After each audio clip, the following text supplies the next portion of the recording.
আমরা বিদায় হজ্জের বাসরে আল্লাহ রাসূল মুহাম্মদ সাল্লাল্লাহু আলাইহি ওয়াসাল্লাম ঘোষণা করেছেন, আল-ইয়াউমা আকমালতু লাকুম দীনাকুম ওয়া আতমামতু আলাইকুম নি'মাতি ওয়া রাদিতু লাকুমুল ইসলাম দীনা।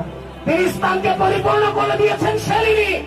সুতরাং এই ইসলামকে কেউ বাড়াবে কেউ কমাবে, সেটা সক্ষমতা কি কারো আছে?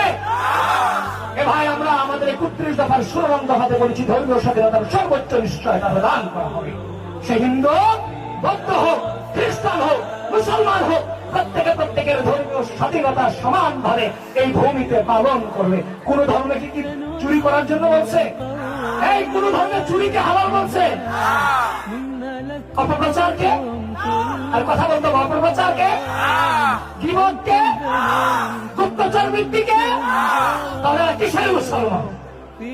কিসের এরা ইসলামের নামকে ব্যবহার করে সব থেকে বেশি অইসলামিক কাজেরা করে যাচ্ছে। মনে রাখবেন, এই কুষ্টিয়াবাসী মনে রাখবেন, আপনাদের প্রত্যেকের দায়িত্ব সচেতনতা বৃদ্ধি করা।